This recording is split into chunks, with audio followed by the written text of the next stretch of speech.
Merci à vous qui nous écoutez du côté de Forêt-Carrière sur 99.7 à modulation de fréquence. Mesdames et messieurs, on en vient évidemment à ce tour de sujet.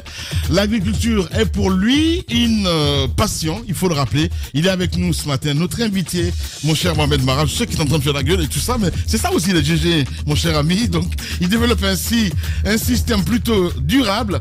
Les sports et le tourisme aussi, Alexandre Camara croit fermement que le développement de la Guinée dépend en grande partie de la capacité de ses fils à produire dans tous les domaines pour espérer ainsi accéder à la souveraineté alimentaire. Ce n'est pas simple. Il estime qu'il suffit déjà de s'engager. Les résultats sont toujours prometteurs. Ce matin, il partage avec nous son expérience de passionné de la terre, devenu donc manager dans les secteurs importants de l'économie guinéenne. Bougeons-nous, on l'a dit, avec Alexandre Camara. Il est notre invité ce matin. Oui, vas-y, sinon il va me gifler dans ce site de Mohamed Mara. Allez-y. On laisse Kassori, les histoires de loi et d'ordre. Demain, on reviendra là-dessus. On a un invité. Alors, un invité caviar. Oui, un invité absolument. Atypique en même temps. Caviar. C'est un monsieur. Non, c'est vrai. C'est vrai, c'est un délice d'échanger avec lui. C'est très rare que vous savez que je distribue les éloges, mais je le fais. Monsieur Alexandre Camara, il a surtout parlé d'agriculture, mais d'abord j'aimerais vous dire bonjour et bienvenue sur nos antennes. Bonjour à tous, c'est une expression française. À tous. Tous. Oui, c'est ça. Hommes, femmes et trans. Exactement. Alors, avant d'intervenir, je suis désolé, mais je suis obligé d'avoir une pensée vers l'un d'entre vous qui est parti pour ne plus revenir, pour ne pas le citer, Ahmed Kourouma. C'était un jeune frère que j'aimais beaucoup. Et la dernière fois que je suis sorti de ce studio, c'était pour son émission Kourouma et compagnie. Donc Ahmed, à toi, là où tu es, on te rejoindra le moins tôt possible. Mais de toutes les façons, on te rejoindra. Pour revenir donc au privilège que vous m'accordez de pouvoir partager avec vous quelques instants, je pense avoir un très très gros avantage, c'est d'être guinéen, d'être né dans ce pays, d'avoir fait toute ma scolarité dans ce pays et de n'avoir travaillé à 90% que dans ce pays, donc pour mon pays. Je suis conscient des potentialités de mon pays. Je suis malheureusement conscient de ce dont nous avons été victimes et responsables, c'est-à-dire cette inversion de la pyramide des valeurs. Et je suis convaincu qu'à l'image des médias que vous êtes, quand vous démarriez, je pense que vous étiez 2 ou 3, aujourd'hui vous êtes une sorte de holding. Si l'on veut, on peut. Ouais. Monsieur Alexandre Camara, donc, j'ai envie de vous dire, Inisene. Je vous poserai peut-être la question malinquée. Je sais pourquoi je vais le faire. Il va se découvrir. Non, je ne le ferai pas. Le père de Peter, ça ne m'intéresse pas ce matin. Alors, pour les jeunes, si à maman Alexandre Camara long, Joël Alexandre Camara dit. Alors, pourquoi tu ne poserais pas cette question en Kouranko? Je vais tenter de répondre dans 3 langues nationales de mon pays que je pense maîtriser. Minkomi Alexandre Camara. Ne golli la Guinée bouy, Dioni mi ronki seda, mi do gollude kama frère, mi do bari nagge, mi do mari lekki, mi do mari gerto, ni toli Alexandre Camara, nsorni la Guinée. Ni barela ma frère, mbrase, mbrabo na société kono, mbra na société d'Indim Soma. Si c'est neni misilu, balu, gelu, agnetolona ma frère lolo. Bien. Ouais. Marawali, pratiquement 40 ans. Maratagang, il y a quoi si on fait ma frère né, on a dalissé dans vérifier, mon côté fait, mon groupe à nous la quoi. Voilà. Pratiquement 40 ans, c'est pas sous-sous.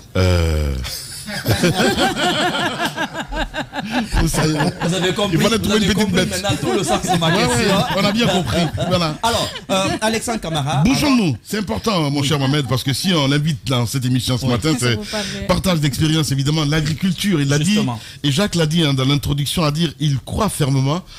Si on veut, on peut. Il faut juste y croire. C'est très important. Comment est venue cette idée de se reconvertir, si je peux me dire ainsi? Oui, c'est une reconversion. Moi, je suis ingénieur en génie mécanique. Je suis de la 18e promotion de l'université guinéenne. J'ai fini mes études universitaires en 1983. Pendant 8 ans, j'ai été chef de garage, directeur technique adjoint et directeur technique de la Sogetrag, belle Sogetrag, que nous, Guinéens, avons tué. Par la suite, j'ai fait de la logistique, du transport, du transit.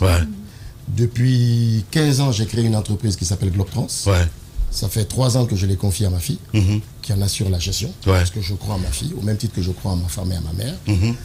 Et lorsqu'on veut aimer, lorsqu'on aime, il n'y a pas de raison qu'on ne réussisse pas. Le plus beau foyer du monde est le foyer issu d'un homme et d'une femme qui s'aiment. Mais comment on peut quitter la mécanique à l'agriculture, justement? J'en viens. Quand nous étions gamins, à l'école, que ce soit à l'école primaire, au collège ou au lycée, on avait des séances d'agriculture. C'est-à-dire qu'on effectuait des parterres potagers dans nos écoles. Les produits qui étaient récoltés étaient vendus. Donc on nous a appris à aimer la terre très tôt. Lorsque donc j'ai considéré qu'il était le temps pour moi de prendre ma retraite, dans le métier que j'ai pratiqué toute ma vie, pratiquement, j'ai choisi, pas loin de Conakry, dans une région qui n'est pas la mienne, ou celle de mes parents pour être plus précis, mais qui est, je dirais, la mienne, de façon proprement dite parce que je suis guinéen, et tout centimètre carré de sol en Guinée, c'est chez moi, d'acheter un lopin de terre pour y faire de l'agriculture, potager, verger. J'ai eu le privilège de visiter beaucoup de pays du monde. J'ai vu comment simplement certains en arrivent à une autosuffisance alimentaire. Je prendrai l'exemple d'Israël. C'est magnifique quand vous y allez. Vous voyez comment les gens travaillent la terre, alors que c'est une terre très hostile, très aride. Nous avons une terre où il pleut 6 mois dans l'année. Nous avons un sol riche. Je ne parle pas de sous-sol, je parle du sol. Non, j'ai bien compris. Et je me suis dit, bon, mais pourquoi ne pas se mettre à la terre? Pourquoi ne pas se mettre à l'élevage? Et pourquoi après ne pas faire un circuit intégré, ce qu'on appelle un ensemble avec valeur ajoutée. C'est comme ça que j'en suis arrivé à ma village. À ma village. On vous a vu avec Alpha Condé, ses propos très durs, si je peux me dire ainsi. Il faut le rappeler, il y a 3 ans ou 4 ans, je me souviens plus, Mohamed. Il y a 5 ans exactement. Ce jour-là, on a vu que tu te vidais. Enfin, vidais dans quel sens? Parce que tu avais mal pour le pays à se dire, quand on voit, on dit, mais il est mal poli, le monsieur. Mais ce qu'il disait, c'était tellement sincère. À ce point, on se dit, mais pourquoi il ne rejoindrait pas, par exemple, une équipe gouvernementale pour essayer, encore une fois de plus, de faire mieux pour son pays, parce qu'il aime tant ce pays-là. Je pense qu'il y a une contradiction quelque part, je me trompe? Non, il n'y a pas de contradiction. Il y a une vocation, il y a un choix. Je suis issu d'une famille d'ingénieurs, de techniciens.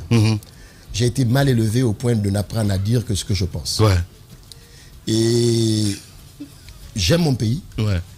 Et lorsque j'ai l'opportunité de m'exprimer, je m'exprime avec un minimum de clarté, mais surtout beaucoup de vérité. En tout cas, ma vérité, ma part de vérité. Je ne sais pas aimer à demi-mesure. Je me suis retrouvé dans une circonstance où il fallait que je dise ce que j'ai eu à dire au premier magistrat de ce pays. Je réitère ce que j'ai eu à dire de façon beaucoup plus simplifiée aujourd'hui.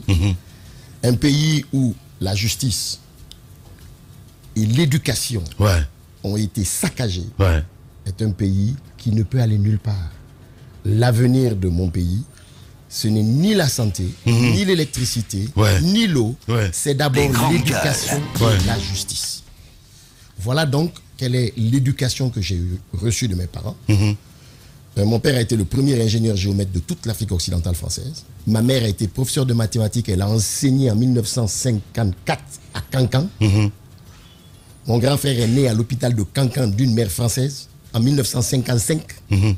Je suis issu de ce couple et j'ai eu une éducation contraignante, astreignante, que je ne regrette en rien parce qu'on nous a enseigné les valeurs, on nous a enseigné la part des choses entre le bien et le mal, entre le yin et le yang. Ouais. Alexandre Camara, notre invité ce matin chez les juges. Allez-y, Madame Hiro. Oui, on parle d'agriculture, on parle d'élevage. Souvent, ces derniers temps, on a vu beaucoup de jeunes qui essaient de concrétiser leurs rêves dans ce domaine. Par exemple, on voit beaucoup à Kindia des agripreneurs. C'est ça. Ce n'est souvent pas facile, c'est ça, des agripreneurs, des gens qui essaient de s'employer dans l'entrepreneuriat agricole.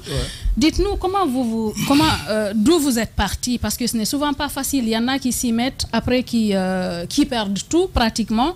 On a vu le jeune artiste Singleton qui a tout perdu. Il a investi plusieurs hectares, beaucoup de millions de francs guinéens. Après, tout est parti en fumée à cause d'un incendie.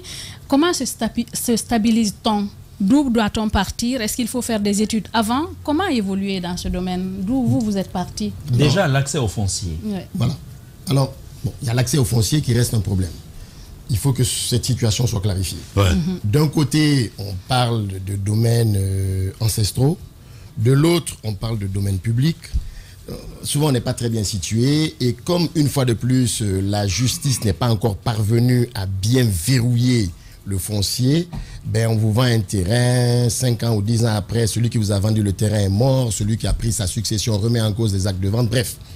Mais pour moi, l'autre problème qui est très très important, c'est l'accès aux fonds. Nous n'avons pas de banque agricole en Guinée. Nous n'avons pas de banque de développement. Des grandes gueules. Nous avons des banques commerciales dont le souci principal est de se faire du bénéfice du profit. Forcément. Pour accompagner le secteur de l'agriculture, il est incontournable qu'il faille des banques d'agriculture, des banques de développement. Ça, c'est une première chose. Lorsque vous avez la possibilité de commencer sur fonds propres, c'est un atout. Ça a été mon cas. J'ai commencé sur fonds propres. J'ai commencé petit. J'ai commencé avec 500 poules pondeuses, des poussins. J'ai commencé avec 10 poulets locaux. J'ai commencé avec 10 canards, avec une paire d'oies. Et progressivement, les choses se sont faites. Deuxièmement, il y a un choix à faire. Soit on fait du développement économique, donc de l'agriculture, de l'élevage ou autre, soit on fait autre chose. Lorsque vous avez des personnes qui ne savent pas comment elles ont eu leur argent et qui font tout et n'importe quoi avec leur argent, mais n'arrivent pas à épargner. Ce n'est pas parce que tu as vendu des œufs et que tu as gagné 10 millions de ta vente d'œufs que tu vas consommer immédiatement ces 10 millions. Ces 10 millions doivent retourner d'abord à couvrir les charges futures et le bénéfice que tu peux tirer doit être mis en place pour un futur investissement ou la maintenance et l'entretien de ce que tu as investi. Donc ce qu'il faut, c'est d'abord aller à la dimension de ses moyens. Si possible, et là les banques ne vont pas être très contentes de moi, mais faire attention aux emprunts, parce que lorsque vous faites un emprunt bancaire à un taux usurier, incroyable, vous vous retrouvez à travailler pour la banque. Eh bien oui, malheureusement. Et si en plus vous avez une éducation de gestionnaire, vous allez à la faillite. Maintenant, pour ce qui est de cet artiste qui a eu sa plantation de brûlés, là également, c'est une question de justice. Qu'est-ce qui se passe dans nos fermes, dans nos régions? Vous avez une saison qui est propice au feu de brousse. C'est la saison mars, avril, mai. Pourquoi? Parce que c'est la saison de l'anacardier. Et les gamins se cachent dans les buissons pour faire des feux et brûler l'anacardier. Le couchou. Résultat des courses, dès qu'il y a du vent, ça prend feu et ça va très vite. Parce que tout est sec. Ça, c'est l'une des principales raisons des feux de brousse. Souvent, on pense que c'est criminel. Oui, c'est criminel, mais c'est causé par des enfants qui sont abandonnés. Et comme les parents ne répondent pas des actes des enfants, parce qu'on met tout au coup du pardon, c'est Dieu qui a voulu, c'est ceci, c'est cela, mais les parents ne remplissent pas leur obligation d'éducation et de contrôle des enfants. Et la justice, les grandes gueules, aurait dû, dans ce cas de figure, rendre les parents responsables des actes que les mineurs causent. Est-ce que le parent est responsable? C'est comme ça qu'on pourra revenir à une éducation parentale. Mais lorsque le parent n'est jamais responsable, lorsque celui qui est maître d'école et qui commet des anomalies, des atrocités sur des jeunes filles n'est pas sanctionné, au prétexte que c'est une école religieuse, au prétexte que c'est ceci, que c'est cela, ça continuera. Justement. Alors, Madame, on fait bien de poser cette question parce qu'on a mis plutôt... Allez, est-ce qu'on peut dire politique, gros point d'interrogation? Comment on arrive à se faire accepter du côté de Mafereya, tu pars dans un lieu déjà, la couleur de pose, ça n'arrange pas du tout la situation. Il faut te faire dans c'est souvent des questions qu'on se pose, entre autres. Comment effectivement. Voilà. Non, mais c'est la vérité, madame. Je subis des fois des. Ah ben voilà. Touchons la plaie. Les grandes gueules.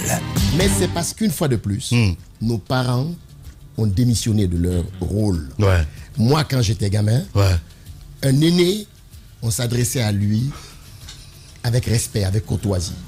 Aujourd'hui, vous avez des enfants qui frappent leur maman. Ouais, c'est vrai. Vous avez des enfants qui exproprient leur maman du domaine familial parce que le gain de l'argent est devenu la motivation première. Ouais.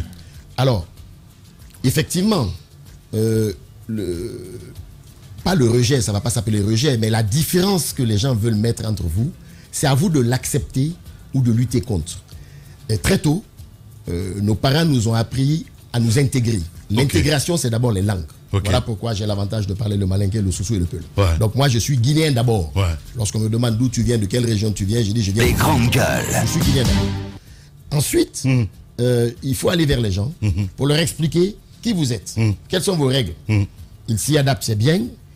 Quelles sont leurs règles? Vous vous y adaptez, c'est bien.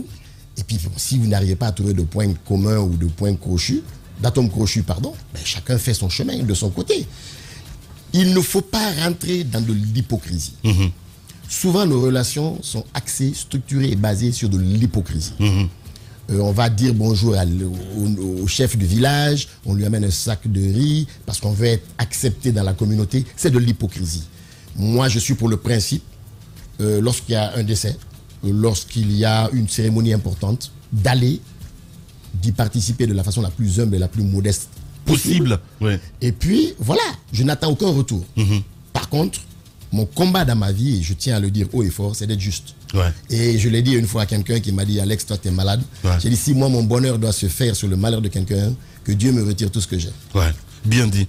Ton profil ressemble à Mohamed Mara, hein, sincèrement. Vous êtes trop sincère, vous êtes victime de vous-même à la fin. Alors, monsieur Camara, deux questions rapidement. Vous avez dit quelque chose tout à l'heure. L'idée actuellement, c'est de dire, si vous entamez une activité agricole dans le pays, vous pouvez emprunter de l'argent, réaliser votre activité et après, vous pouvez partir de là pour agrandir votre activité. Vous vous dites, n'allez pas dans ce domaine-là lorsque vous n'êtes pas sûr qu'avec des taux, vous pouvez vous en sortir. Quelle observation vous faites aujourd'hui de la politique agricole conduite quand même par l'État? Parce que souvent, si ça ne marche pas individuellement, nous avons tendance à vouloir nous rabattre ou disons attendre la politique de l'État. Mais ce que nous entendons dire le ministre, non, on ne va pas donner de l'argent, on crée les conditions pour que vous travaillez. Pensez-vous aujourd'hui que... Désormais, on apprend que l'État met aussi des terres à disposition pour les gens. Les grandes gueules. Comment vous appréciez ce qui est en train d'être fait? Est-ce que c'est prometteur? Alors, moi, je pense que pour apprécier, il faut évaluer. Je n'ai pas les éléments d'évaluation. Et je pense que ceux qui s'engagent à ce type d'affirmation devraient être évalués pour pouvoir apporter des jugements probants. Par contre, moi, si je peux donner des conseils, si je peux me permettre de faire des recommandations, il y a une chanteuse que j'aime bien qui s'appelle Aïcha Koné, qui dit que quand tu as des petits pieds, porte des petites chaussures. Il faudrait que celui qui démarre à la dimension de ses moyens. Croyez-moi, nos villes, nos villages ont atteint un degré d'insalubrité inimaginable.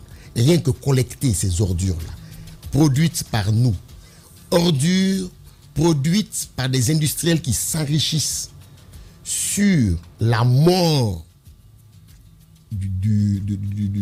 je dirais, de toute la Guinée, parce que les grandes gueules, l'océan, donc le littoral maritime, que ce soit nos forêts, que ce soit nos rivières, nos cours d'eau, ils sont envahis par des sachets plastiques. Ils sont envahis, et ces sachets plastiques sont produits par des industriels qui se font de l'argent dessus. Je pense que ce type d'initiative peut être apporté aux jeunes. Enfin, lorsqu'on a des petits moyens, il faut accepter de se fédérer aussi. Des groupes de jeunes peuvent ensemble, en collectant leurs petits moyens, avoir un espace suffisant rentable. Par exemple, celui qui veut faire de l'élevage de poulets. En dessous de 1500 poulets, si vous faites de l'élevage, c'est à perte. Il n'y a pas de rentabilité. Ouais. Donc si vous n'avez pas les moyens de payer 1500 poulets, associez-vous, payez à 2 ou 3 les infrastructures. Les grandes gueules. Achetez les 1500 poussins et allez vers un élevage progressif. Et le bénéfice, ne le partagez pas, ne le donnez pas, je suis désolé madame, aux femmes pour leur faire plaisir, ne le donnez pas à des partis politiques pour leur faire plaisir, épargnez et petit à petit vous verrez que votre investissement va grossir vous. Mais pour autant que vous ayez confiance en vous. Aujourd'hui les jeunes n'ont plus confiance les uns aux autres parce que l'honnêteté est devenue un délit en Guinée. Malheureusement. Alors vous faites bien de l'évoquer parce qu'on va rester toujours dans ce pan. On l'évoquait plusieurs fois ici. Il y a eu un moment grippe aviaire en Guinée, hein, Jacques Lewa. Oui, la grippe aviaire. Voilà. C'est même dans la zone Forêt-Caria. C'est ça. On a évoqué quand on était à Dubrika récemment. Ce sont des choses qui arrivent. Ouais. Et quand on a interpellé le ministère là-dessus, hein, d'ailleurs. Hein, oui, quand ces jeunes sont venus, on leur a dit, bon, il y a un fonds qui est mis en place. Vous interviendrez par ailleurs sur le cas de ce fonds, finalement, le FODA, qui est censé aider ces jeunes. Mais on leur a dit, vous emprunterez de l'argent et puis après, vous remboursez. Est-ce que c'est une bonne réponse? Et est-ce que le FODA, pour vous, est une solution? Même si vous allez peut-être dire encore, on n'a pas encore évalué. Les grandes gueules. Non.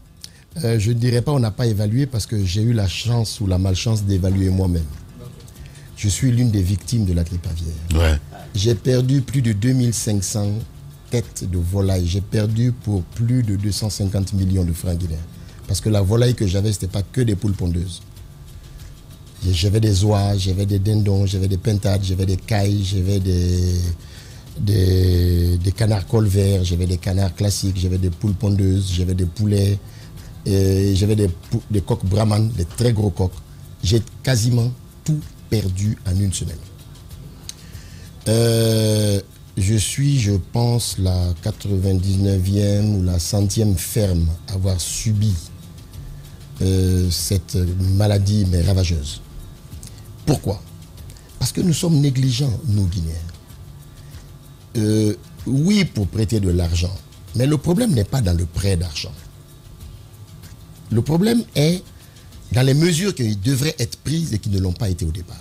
Lorsqu'il y a une ferme, 2 fermes, 3 fermes, 4 fermes qui sont attaquées par la grippe aviaire, ça se sait. Les fermes doivent être circonscrites. Un abattage doit être fait, une désinfection, un accès interdit afin de protéger toutes les autres fermes. Ça n'a pas été le cas. Donc il y a une responsabilité. Il faut qu'on ait le courage d'affronter le problème en face. Ouais. Je n'ai jamais voulu ouvertement, officiellement m'associer parce que j'ai une analyse peut-être suffisamment pertinente qui peut déranger et mon objectif n'est pas de déranger. Mon objectif est d'aller vers des solutions. Moi, je pense les grandes gueules. que l'État a failli un devoir d'indemnisation, ne serait-ce qu'en partie, des pertes officiellement reconnues. Parce que vous avez des fermiers aussi qui se sont amusés à faire des fiches, mais disons les choses telles qu'elles sont falsifiées.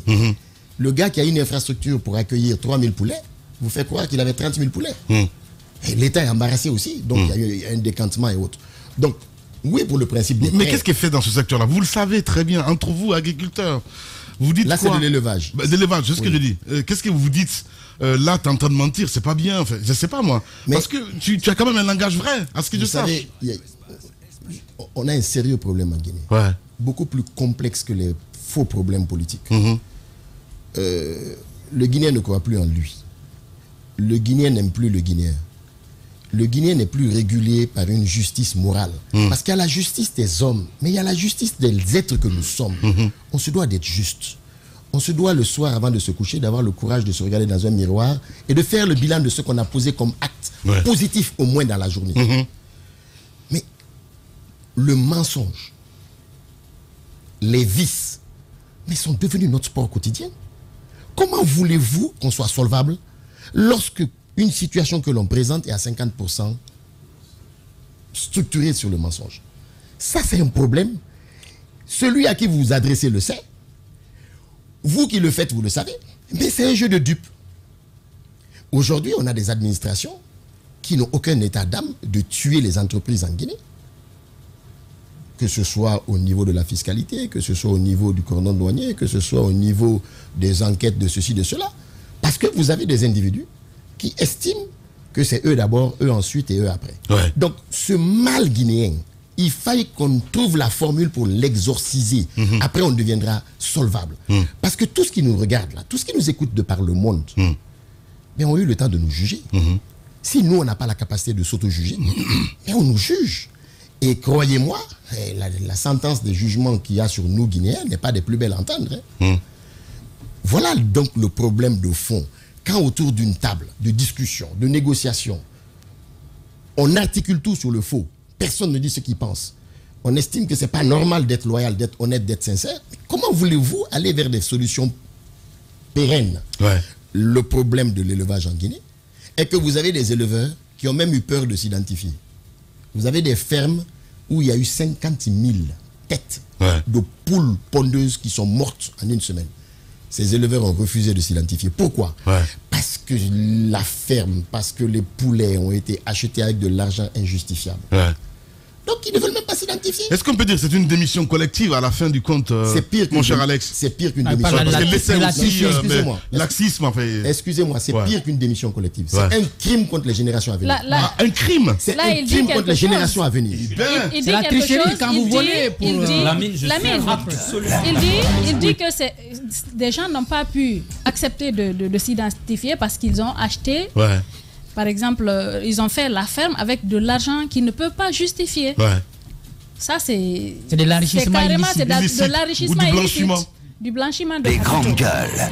Alors, vous qui avez tout perdu, ça, nous savons ce qu'il faut faire. Par exemple, il y a des enquêtes qui peuvent être menées, justement, c'est en train de se faire en ce moment. Vous qui avez pratiquement perdu, en tout cas, le contenu de votre ferme, d'autres ont été dans cette situation. Comment faire pour se relever? Parce que ce que l'État offre, on a vu par exemple ces jeunes qui ont manifesté, n'est-ce pas, devant le ministère de l'Agriculture, parce que ça prenait du temps, ça tardait. C'est vrai, le ministre, on l'a reçu dans ce studio. Oui. En tout cas, Jacques l'a reçu ici. Oui, justement, on pensait qu'il fallait de l'indemnisation dont vous parlez, alors qu'on a mis finalement enfin ce fonds. On a parlé d'emprunter de l'argent. Qu'est-ce qu'il faut faire pour se relever? Ces jeunes qui comptaient sur l'indemnisation qui n'aura finalement pas lieu, il faut aller vers l'emprunt. Qu'est-ce que vous conseillez pour ne pas aller se casser les dents après l'emprunt sans savoir gérer? Vous, par exemple, comment vous allez vous relever? Comment vous allez refaire la ferme? Je ne suis pas forcément le meilleur des exemples parce que moi, en réalité, je suis une coopérative d'agriculture et d'élevage. Je suis un village écotouristique intégré, c'est-à-dire que j'ai plusieurs activités. Donc, lorsqu'une activité est faible ou affaiblie, le bénéfice que je peux tirer des autres activités va compenser l'activité qui est affaiblie. Bon, moi, pendant 6 mois, j'ai stoppé l'élevage de poules pondeuses et autres. J'ai désinfecté par 1 fois, par 2 fois, par 3 fois. Là, je vais reprendre ce mois-ci l'élevage. Je commence avec 1000 poules. C'est plus individuel en fait. Oui, ça sera de l'individuel. Je recommence mon élevage avec les économies que j'ai pu faire dans mes autres activités. Et puis, je vais y aller comme j'avais commencé il y a 8 ans. Je considère que j'ai perdu 8 ans. Donc, vous laissez pour vous à Dieu en fait? Non, pas du tout. Ah non, je suis désolé. Pas du tout dans cette fatalité. Non. Je suis désolé. Non. Quand vous dites que vous êtes une coopérative. Je vous explique. Il y a un peu d'incohérence. Non, il n'y a pas d'incohérence. Je suis désolé. Non, il n'y a pas du tout d'incohérence. Je ne mène un combat que lorsque j'ai l'intime conviction que je vais avoir un résultat positif. Donc, quand je sais que je peux gagner, je mène un combat. Donc, quand je suis convaincu au départ que ceux avec qui j'aurais pu mener le combat m'affaiblissent dans ce combat, je ne le mène pas. Ça veut dire ce que ça veut dire. Mohamed, monsieur camarade, allumé, on va revenir, s'il te plaît, Mohamed, mon cher Mohamed. C'est ça que je me retrouve un peu dans ce que vous dites. Est-ce que parfois l'option à choisir n'est pas de dire oui, tout le monde ne comprendra pas, ou même ceux qui comprennent préfèrent jouer à l'autruche, mais pour le principe, moi je vais me battre pour que cela serve de leçon et que dans l'avenir, que ça ne se reproduise plus. L'État a des responsabilités. Il est possible d'assigner l'État pour des responsabilités civiles quand certains types de dommages arrivent. Mais il faut des personnes d'envergure pour commencer quelque part. Alors, autant je vous comprends, autant moi j'estime avoir déjà suffisamment donné. Je disais, lorsque nous sommes dans une équipe et qu'on veut en équipe mener un combat, et que je sais que le combat que l'on veut mener est affaibli par certains membres de l'équipe, je suis très prudent avant de mener ce combat. Voilà. Mon propos allait dans ce sens. Ok, ce n'est pas une démission. Non. Ok. Deuxièmement, Ouais. En face de nous, on a des jeunes qui se battent pour mener leur département ministériel avec de l'expérience ou pas. C'est ensemble qu'on pourra arriver à un résultat, pas dans l'opposition. Donc, moi, je suis partant. Dans le cas où il y a réflexion pour sortir de cette situation, pour la majorité de ceux qui n'ont pas l'opportunité que j'ai de pouvoir me refaire progressivement moi-même, de participer à ce type de débat constructif. Mais si c'est des débats pour mettre les uns ou les autres au pilori, voilà, on va revenir, mon cher Mohamed Mara, voilà, évidemment, avec notre invité ce matin, mesdames et messieurs, la rubrique Bougeons-nous, on donne la parole, évidemment, aux vrais gens dans cette émission. On revient à 11h, d'accord. Notre invité ce matin, évidemment, le vrai gens, c'est bien sûr Alexandre Camara, avec nous dans cette émission ce matin. Tu vas allumer le micro, mon cher. Alexandre Camara, que nous avons connu avec Globe Trans, mais oui, très très jeune, voilà, oui. Alors de l'autre côté, c'est cette constance que vous continuez d'incarner. Peut-être que je ne vais pas voler la vedette à Mohamed Mara, mais ou à Tamba Zakari qui vient de faire ce témoignage. Vous êtes constant. La franchise, c'est pas que dans les paroles, mais c'est aussi dans les actes.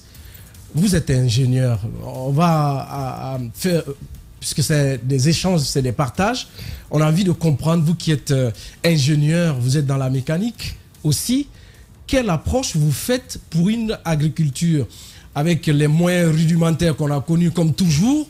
Quel est votre état des lieux? Et qu'est-ce qu'il faut? Ce ne serait-ce qu'aujourd'hui on clame, oui, agriculture industrielle ou semi-industrielle, mais quelle est votre approche dont la Guinée en a suffisamment besoin? Alors, la mécanisation. Mon approche sur la mécanisation est différente peut-être de celle pratiquée. Je disais tantôt qu'il faudrait que les jeunes, ceux qui veulent s'investir dans l'agriculture, puissent se fédérer afin que les moyens aillent vers des espaces rentables et des moyens rentables. La grosse motorisation ne peut être rentable que lorsqu'on a de très grands espaces. Donc tout ce qui est tracteur, tout ce qui est moissonneuse-batteuse. Par contre, il existe des motoculteurs, des engins de production destinés aux petites surfaces. Donc, une mécanisation adaptée aux petites surfaces. Il y a 3 principaux fournisseurs au monde. Il y a la Chine, qui, malheureusement, en tout cas, dont les produits importés en Guinée, malheureusement, ne sont pas de bonne qualité. Les motoculteurs que vous achetez. Ouais. Mais vous en avez pour 6 mois, 8 mois et après c'est pratiquement destiné à la poubelle. Vous avez l'Inde qui est d'un niveau intermédiaire, mais vous avez surtout l'Indonésie qui est aujourd'hui le fabricant qui produit le meilleur rapport qualité-prix d'engins et d'équipements destinés aux petites surfaces. Je pense qu'il faudrait que notre ministère de l'Agriculture s'intéresse à ce produit, s'intéresse à cette destination, d'autant plus que ce pays aujourd'hui s'intéresse à l'Afrique, et notamment à l'Afrique de l'Ouest. La motorisation, l'automatisation génèrent 2 choses qu'on a tendance à négliger. C'est vrai qu'il faut des moyens pour acheter, mais il faut aussi des moyens qui s'appellent pièces détachées et compétences pour la maintenance. Les grandes gueules. Lorsque vous n'entretenez pas une voiture ou une moto, sa durée de vie est divisée par 3, par 4 ou par 5. Donc voilà quelle est la suggestion, avis, proposition que je ferai. S'intéresser à d'autres fournisseurs. Aujourd'hui, j'ai une passerelle sur l'Indonésie, puisque parallèlement, je suis le consul honoraire de la République d'Indonésie en Guinée. Donc il y a la possibilité de faciliter ces échanges, de faire des évaluations techniques. Et les gens se rendront compte qu'au Sénégal, à date, ils utilisent des motoculteurs indonésiens. Au Sénégal, à date, dans leur agriculture, à dimension justement de petits groupements, mais ils utilisent ce matériel, ce moyen, et ils en sont très satisfaits. Bien. De la même façon que les motos électriques. Alors, vous parliez tout à l'heure de pays qui ont plutôt quelquefois un sol hostile, mais qui ont réussi à arriver à l'autosuffisance alimentaire. Alors que chez nous, moi je le dis souvent, hein, même quand vous mettez le carreau, parfois vous voyez des herbes sortir au milieu tellement que le sol est riche et fertile. Comment parvenir à l'autosuffisance alimentaire? Sous le régime Alpha Condé, à un moment donné, on avait fixé 2020 comme cap pour y arriver. Qu'est-ce qu'il faut pour y arriver? Comment la Guinée peut-elle y arriver? Alors, ma suggestion, ma recommandation vont sembler assez cavalières, mais bon, ça restera ma proposition, ma recommandation. L'agriculture, avant d'être du commerce, est une activité. En Guinée, on a confondu le commerce et l'agriculture. Les gens sont intéressés à importer les engrais parce que c'est du commerce. Mais les engrais, ce n'est pas de l'agriculture. L'agriculture, c'est d'abord une connaissance du sol et une connaissance du type de plante qui est compatible avec ce sol. Donc, il y a des études de sol à faire et des études de compatibilité. Il y a par exemple des activités agricoles que moi je combats parce que j'en connais les effets néfastes ou négatifs. Contrairement à une politique agricole qui a eu à un moment, la culture de l'acajou dans des zones fertiles défertilise le sol. Si c'est dans des zones arides, le risque n'est pas le même. Mais lorsque c'est dans des zones fertiles, je le répète, ça défertilise le sol. La culture du palmier à huile appauvrit le sol. Donc lorsque nous sommes dans des zones où c'est de la culture potagère qu'il faille développer, refusons, interdisons-nous ce type de culture. Mais pour autant qu'on ait une politique liée au développement de l'agriculture. On a des agricultures aujourd'hui qui ont été développées, des techniques agricoles qui ont été développées dans certains pays du monde. Les grandes gueules. On devrait simplement copier et coller en Guinée. C'est l'agriculture en serre. En Guinée, si on prend les légumes, en fonction de la saison, le prix peut partir du simple au double.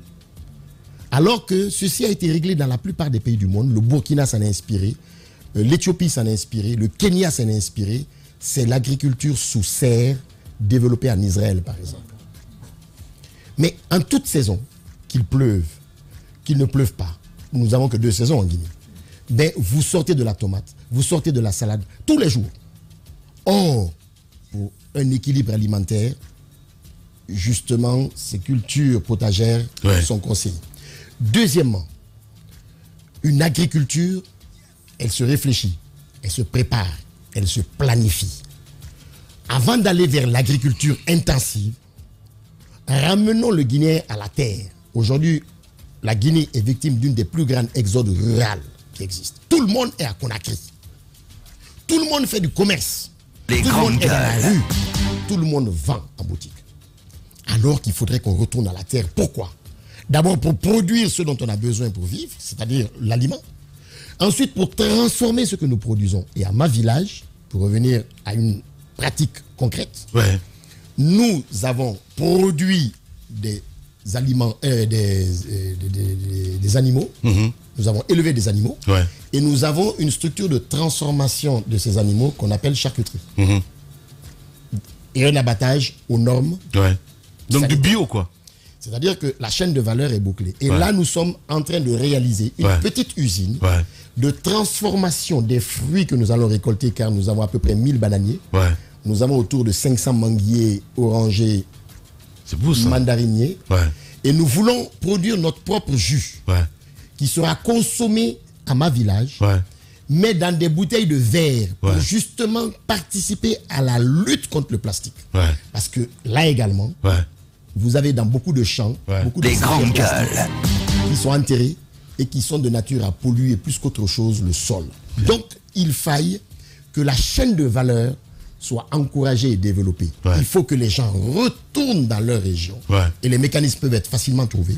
Il faut que les gens soient ramenés au sol, à la terre, et que ce qui soit produit soit si possible transformé sur place. Ça évitera de subir les problèmes de route en bon état ou mauvais état, ces problèmes d'urbanisation, ça les résolvera partiellement. Et ce sera des petites unités industrielles qui seront portés par des Guinéens moyens qui se sont fédérés, encore une fois, créé des coopératives. Il faudrait d'abord qu'il y ait une volonté aussi de retour. Oui, ce que vous dites est très important, et des petites usines, des petites industries à la taille des régions ou même des préfectures. Mais là également, il faut bien de l'accompagnement, comme on le dit dans notre jargon guinéen, il faut l'accompagnement de l'État.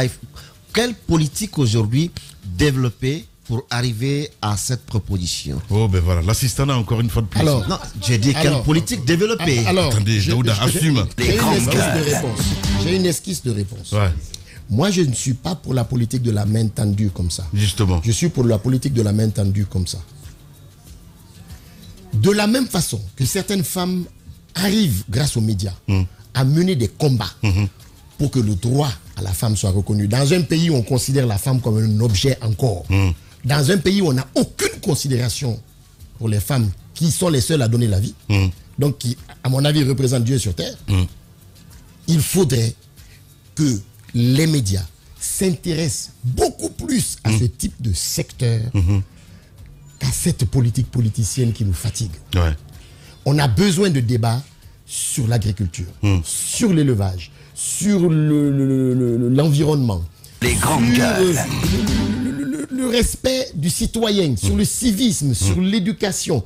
Ces débats seront vraiment constructifs et viendront pallier En clair, carences. En clair, du ne plus système compter sur éducatif l'État. actuel. Parce que si Daouda pose cette question, c'est de dire, ok, qu'est-ce que vous conseillez quelque part en ce qui concerne l'État, si l'État peut accompagner. Moi, je parlais d'assistanat, même s'il ne s'est pas assumé là-dessus. Donc, ne pas compter sur l'État, ne compter que sur nous-mêmes. Non, non, pas du tout. Eh ben.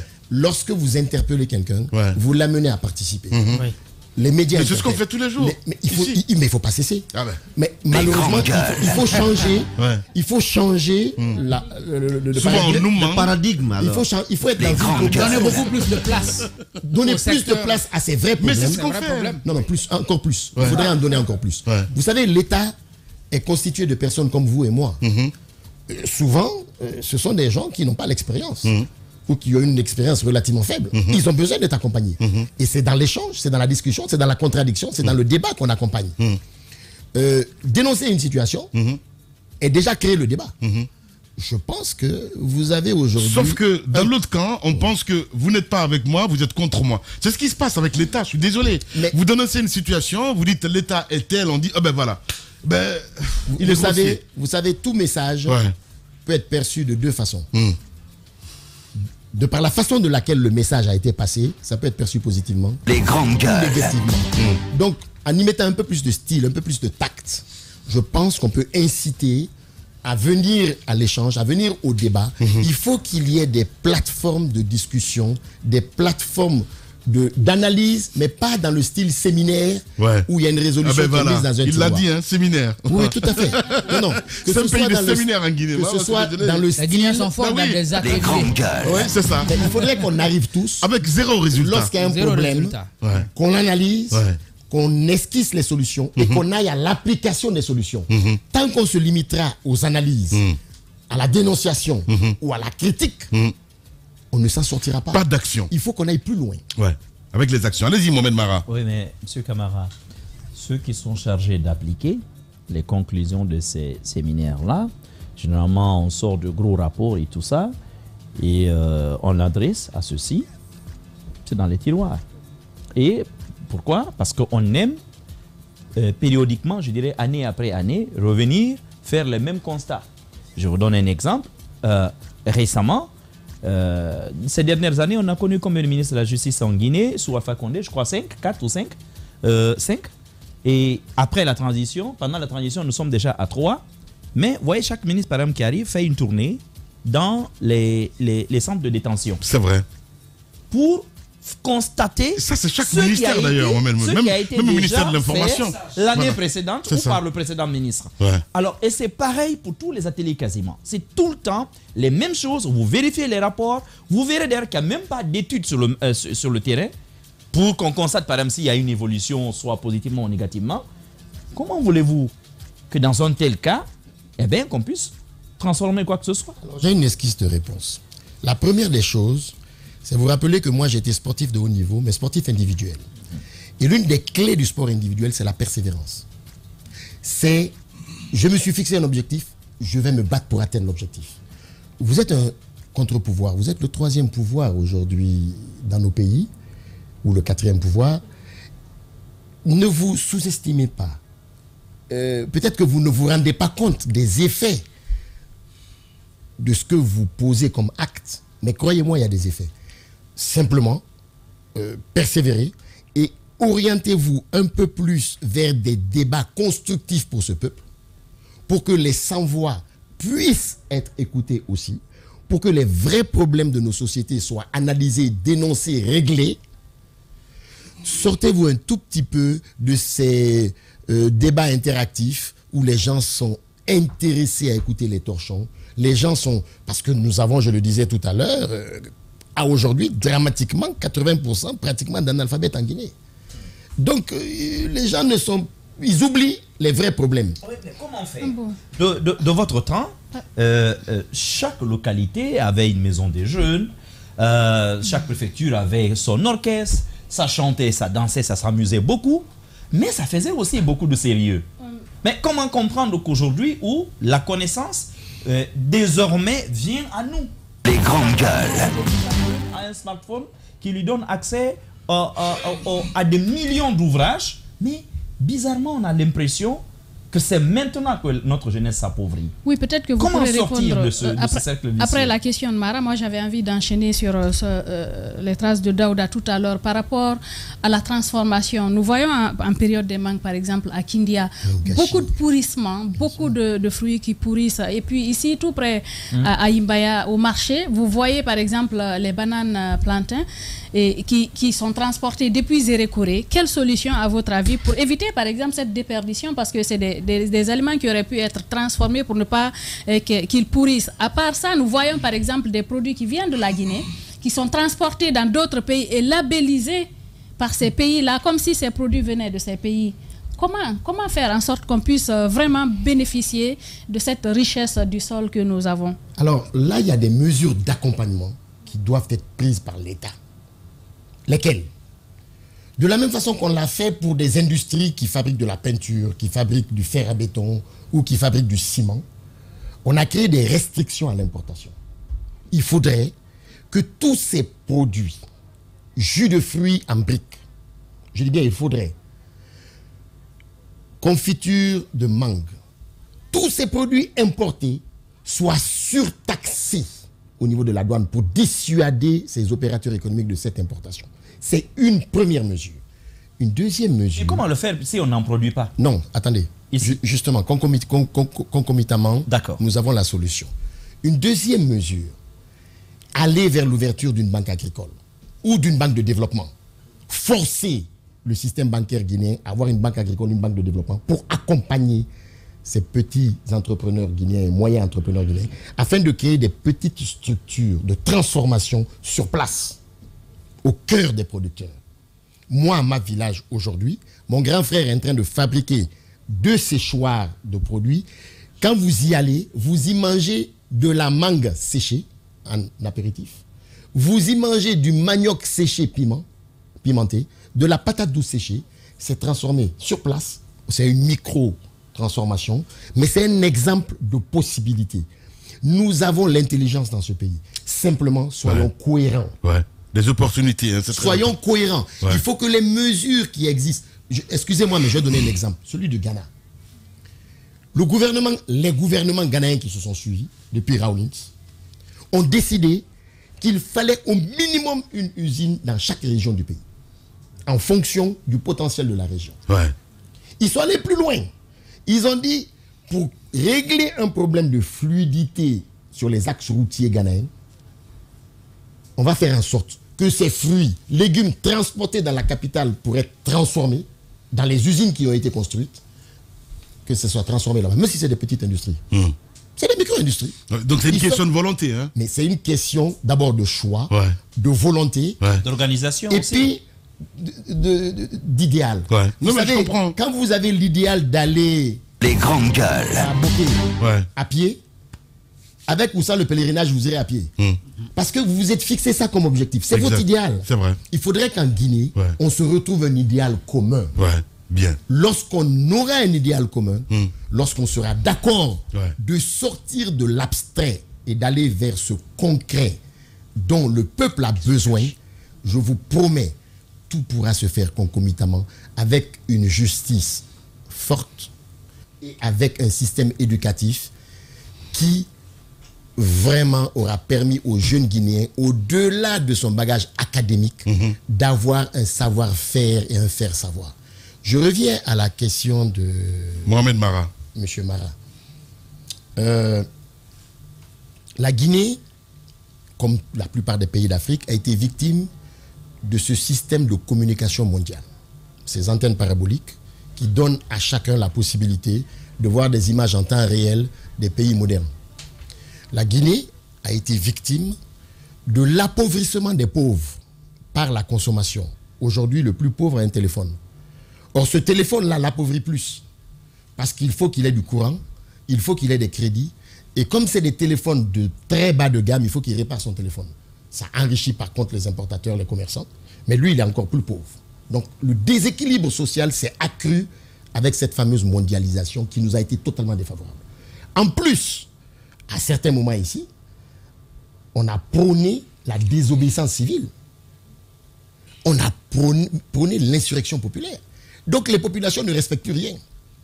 L'équilibre de l'éducation familiale qui était apporté par l'école publique, par l'État, est perdu totalement. Aujourd'hui, les jeunes sont éduqués par la rue, dans la rue. Donc, le souci n'est plus d'être ensemble. Le souci, c'est moi d'abord, moi ensuite, moi après. Je vais m'enrichir. Si je dois tuer, si je dois voler, je m'enrichis. Et puis, en fonction des degrés, vous avez des voleurs au col blanc. Et puis, vous avez des voleurs qui n'ont pas de chaussures. C'est vrai. Voilà. Et ça reste des voleurs. Bien. C'est un bon enchaînement d'ailleurs. On va essayer de passer à cette nouvelle rubrique. Radio Espace, Espace TV, les grandes gueules, question cash. Question cash. Et ça a retenu, hein, Jacques Léwa-Lénou, sincèrement. Si tu ne le fais pas, c'est moi qui va le faire. Je vais le faire. Voilà. Allez, on y va. Parce que je vais retirer ça dans vos propos. Vous avez dit de passage comme ça, la Sogetrans, je crois. Sogetrag, voilà. Que nos Guinéens avons tué. Comment l'avons-nous tué? Alors, c'est simple. Le service public est un service qui d'office est déficitaire. Parce que quand vous voulez transporter des élèves à un prix lié à leur bourse, vous êtes obligé de descendre ce prix en dessous du prix rentable. Donc il y a ce qu'on appelle un déficit. Une société de transport urbaine ne transportera qu'avec déficit. Ce déficit doit être compensé par qui? Par l'État. Lorsque ce déficit est compensé afin d'arriver à ce qu'on appelle le petit équilibre de fonctionnement, c'est-à-dire qu'il n'y a pas de bénéfice. Lorsque ce déficit est compensé dans les délais, le fonctionnement de l'entreprise se déroule dans les délais. Parce qu'on garantit un bus toutes les 15 minutes, à l'époque c'était ça. Et puis le bus qui vient, freine, redémarre, refreine, parce qu'il faut qu'il s'arrête au carrefour, il faut qu'il s'arrête à l'arrêt bus. Il fait que freiner, démarrer, consomme des pièces détachées, des pièces liées au freinage, des pièces liées au roulement. Si ces pièces-là ne sont pas achetées, parce que la subvention que l'État doit payer n'a pas été payée, ou elle est payée avec 6 mois de retard, ben vous vous retrouvez avec un bus immobilisé, parce qu'il n'y a pas de pièces détachées. Lorsque vous travaillez avec un partenaire, à l'époque c'était la France, c'était Renault, mais tant que Renault est présent, les fournisseurs, ils estiment qu'on est solvable, crédible, parce qu'ils ont leurs hommes. Donc vous commandez la pièce, un mois après, la pièce arrive. Mais lorsque Renault se retire, parce que Renault est fatigué de subir les effets des retards de paiement de la subvention par l'État, mais dès que vous commandez, on dit qu'il faut payer cash. Donc on l'a tué. Quand le bus est immobilisé, il est immobilisé pour un problème de démarreur au départ, exemple. Quand vous passez la commande, c'est pour un démarreur. Mais entre-temps, il y a un autre bus qui a eu un autre problème, donc ce bus sert de magasin. Et après, il est cannibalisé, parce qu'il y a le magasin officiel et il y a le magasin lié au vol. Donc vous vous retrouvez avec un bus qui est mort, un deuxième bus qui est mort, un troisième bus qui est mort, et l'entreprise meurt. Des subventions qui devaient être payées à des délais précis étaient payés avec 6 mois de retard. 7 mois de retard. Comment voulez-vous que l'entreprise ne soit pas tuée? Bien. Donc voilà pourquoi mon affirmation, nous avons tué la Sogetrag. Voilà. Ce pays que vous aimez tant, question cash, vous a proposé plusieurs fois de rejoindre le gouvernement. Vous dites, non, ma place n'est pas là. Est-ce que ce n'est pas une démission aussi de ta part? Je n'ai pas dit ma place n'est pas là, j'ai dit joker. Oh ben non, pas du tout, pas de joker. On a des questions cash, mon cher ami. Je l'ai dit, hein. Tu sais, en fait, le problème c'est que tu es dans ce studio ce matin, tu vois, Alors, vous on savez... y va. Allez, on y va. Vous savez, Oui. je vous ai dit tout à l'heure, quand moi je dois être un porte-voix, c'est pour gagner. Moi, je ne sais pas perdre. Et quand je suis dans le doute, je garde l'attitude de recul.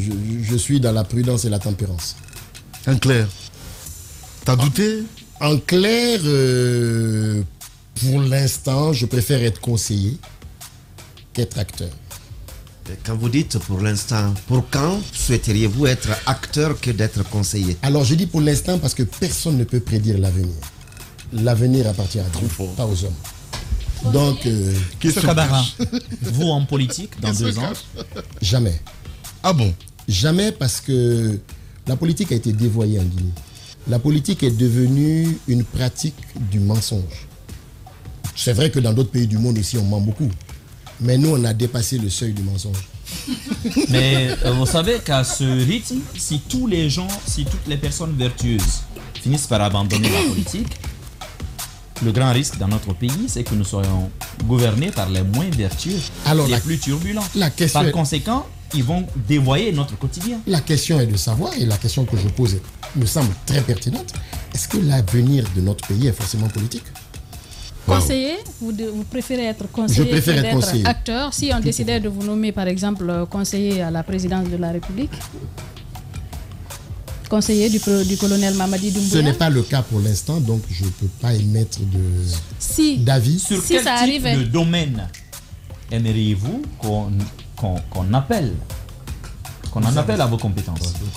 Tout ce qui peut permettre aux Guinéens de se développer, tout ce qui peut apporter un mieux-être aux Guinéens. Voilà. Est-ce qu'il est sincère, hein? C'est l'autre question qu'on pose aux auditeurs ce matin. Daouda, non, tu viens toujours en retard. On va essayer de passer maintenant à cette autre rubrique, jeu de foot. Mais non, Daouda, quand même. Elle est importante, voilà. très importante. Allez, question cash, dernière question cash. Alors, qu'est-ce que vous faites aujourd'hui pour pérenniser vos acquis, vos expériences? Est-ce que vous écrivez? Alors, j'ai commencé à écrire un livre de mon vécu. Parce que croyez-moi, dans mon vécu, il y a eu des hauts et des bas. Comme dans chaque vécu humain. Au contraire, lorsqu'on se relève de chutes, je pense qu'on se porte un peu mieux. Même si les chutes sont toujours prévisibles.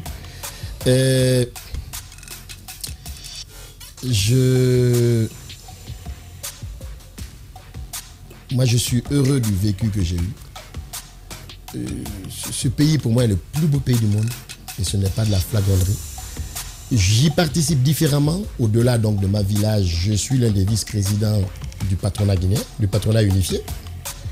Je suis juge consulaire au tribunal du commerce. Donc j'essaye d'apporter ma pierre à l'édifice guinéen. Sans bruit. Discrètement, humblement. Ouais. J'ai été choisi en tant que Guinéen par le gouvernement indonésien pour les représenter en Guinée. Je suis le consul honoraire de la République d'Indonésie en Guinée. Voilà, je le fais avec une certaine humilité, une certaine discrétion, tel que j'ai été éduqué par mes parents et par le milieu éducatif ou formateur que j'ai suivi. Je ne suis rien sans ceux qui m'ont formé, de mon maître d'école primaire à mon professeur d'université. Je n'ai reçu que d'eux. Et discrètement, humblement, j'essaye de transmettre parce que cette vie est une école de transmission. Bien. Alexandre Camara, notre invité ce matin chez les GG. On passe à notre rubrique, évidemment, jeu de photos. Les grandes gueules. Le jeu des photos. Une perception, une idée, un mot. Pour définir un leader d'opinion. Une personnalité politique guinéenne. Voilà, mon cher Alexandre, on va vous proposer des noms et vous allez lui dire ce que vous pensez de ces personnes-là. C'est une association d'idées, j'ai envie de dire. Khalifa Gassama Diaby. Alors, je l'aime bien, je le connais. Je pense qu'il est venu en Guinée au mauvais moment. Madame Hiro. L'actuel ministre de l'Agriculture, Mahmoud Nanyale Mbari. Je pense qu'il a besoin d'être beaucoup mieux accompagné. Mohamed Mara. Mamadou Silla, futur leg. Je ne me prononcerai pas sur ce personnage. Waouh. Ah ben, au moins c'est dit. Comprenez pourquoi j'ai posé la question? J'ai bien compris. Jean-Paul Sarr. Non, mais moi je dirais pourquoi. Non, mais s'il te plaît, il n'y a pas de pourquoi. Il n'y a pas de pourquoi. Lamine, on nous regarde là, on nous écoute. Je sais qu'on nous regarde. Mais alors, pourquoi vous ne vous prononcez pas sur ce personnage, monsieur Camara? Je sais que les camarades ne tournent pas autour du pot. Oui. Pourquoi? Ça dépend. Exactement. Je pense que madame a répondu à la question. C'est une barre. Allez-y. C'est une barre. Daouda, s'il te plaît. Allez-y, mon cher Jacques. J'ai dit Jean-Paul Sarr, un autre ministre de l'Agriculture. Alors, il a eu la chance de venir sur les vestiges d'un système agricole qui avait fait ses preuves. Il s'est battu. Il a eu la confiance du président de l'époque, une très grande confiance. Et il était parvenu à poser quelques actes probants. Zakari Milimono, Tamba Zakari Milimono. Alors, je le connaissais, mais je l'ai découvert dans des conditions assez difficiles pour lui. Vous savez, je suis issu d'un couple mixte. Mon père guinéen nous a quittés il y a 15 ans, ma mère française a 93 ans et vit en Guinée depuis 1954. En 1961, elle a été déchue de sa nationalité française parce qu'elle a refusé de rejoindre la France telle que le gouvernement de l'époque l'avait exigé. Et elle n'a retrouvé sa nationalité française qu'en 1978, lors de la visite de Giscard d'Estaing. Lorsque mon père a épousé ma mère, la famille de ma mère, française, a refusé de reconnaître mon père comme étant son époux. Lorsque mon père et ma mère sont arrivés en Guinée en 1954, la famille de mon père a refusé de reconnaître ma mère comme étant l'épouse de mon père. D'abord, il y avait des différences religieuses, ensuite des différences de couleur, ensuite c'était la colonisation, bref, il y avait tout le corollaire et c'était le premier noir à être venu avec une blanche française en Guinée à l'époque. Donc, je suis issu de ce type de couple qui, par un idéal commun, ont combattu beaucoup de choses, ont vécu beaucoup de choses, beaucoup de frustrations. Et lorsque Tamba Zakari a vécu la situation que vous avez connue, ben, je lui ai offert le gîte. Il a été surpris, sa famille a été surprise parce que je n'avais aucun lien avec lui particulier, parce que je me suis souvenu de mon père et de ma mère. Et c'est comme ça que l'on devrait vivre. Le vivre ensemble, c'est ça. C'est pas dans les discours creux. Ouais. Le vivre ensemble, c'est se tendre la main. C'est vivre en communion. Vous savez, je suis désolé, je ne suis pas un théologien ou quoi que ce soit, mais les volumes de la loi sacrée que l'on peut appeler Torah juive, Bible ou Coran ne prônent que des vertus. Ouais, bien le dit. vice, Bien. c'est les hommes qui le développent. Docteur Mamoudou Condé. Je l'ai connu quand il était jeune. On a fait ensemble l'équipe nationale guinéenne de tennis de table, parce que j'ai fait du haut niveau de tennis de table. Je l'aime bien. Il a ses qualités, il a ses défauts comme chaque être humain. Bien. C'est Feu général Lansana Conté. Alors, il a failli être mon beau-père. Donc, j'ai eu des relations assez particulières avec lui. Il m'appelait Mafouté. Et les problèmes que j'ai eus, d'ailleurs, avec le personnage dont on m'a parlé tout à l'heure, Le personnage. était lié à l'affection qu'il avait de moi. Ok. Donc, c'était jalousie, en fait, quelque part. Je sais pas. Allez. Il se racle la gorge. Oui, moi aussi, je le fais, quoi. Bon, à force de beaucoup Alors parler. qu'il n'y a aucun chat dedans. Allez, Daouda. Le professeur Alpha Condé. Alors, pour moi, le professeur Alpha Condé a oublié que le problème de la Guinée n'était pas politique. Il a fait de la politique son cheval de bataille, alors que pour moi, le problème de la Guinée, il est essentiellement économique. Et l'économie de marché, ce n'est pas de la démocratie à l'occidentale, c'est la rigueur de gestion. Bien. Allez-y, Daouda. Feu Khalifa Sall.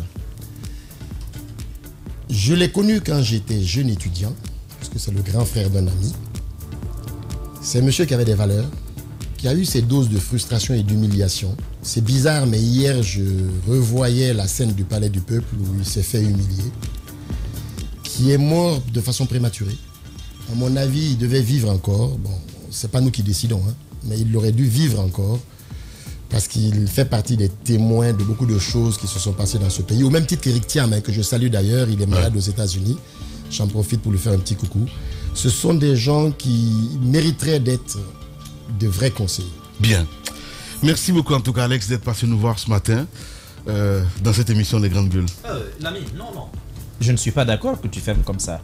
Lamine Guérassi. Et toi, tu fais d'eau. Alors, Lamine Guérassi je le comparais, ou je lui comparais Ahmed Kourouma. Ils ont du culot, ils ont de l'audace. Ils sont venus dans un monde plein de tabous, plein de faux interdits. Et ils ont brisé les vitres.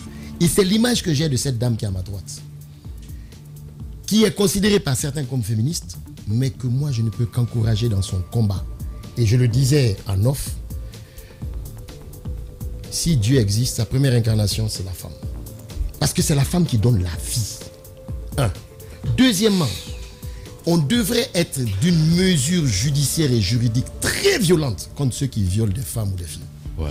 Troisièmement, si tu dois respecter Dieu, tu es obligé de respecter la femme. La femme. Et quatrièmement, les médias sont un porte-voix pour les femmes et je l'encourage à continuer pour dénoncer les travers de notre société. L'identité d'un être humain, c'est son image. Quand on voile une femme, on lui retire son identité. Voilà, au moins c'est dit, hein, les grandes gueules, comme vous l'aimez, mesdames et messieurs. Alex était là pour votre plaisir. Dans un instant...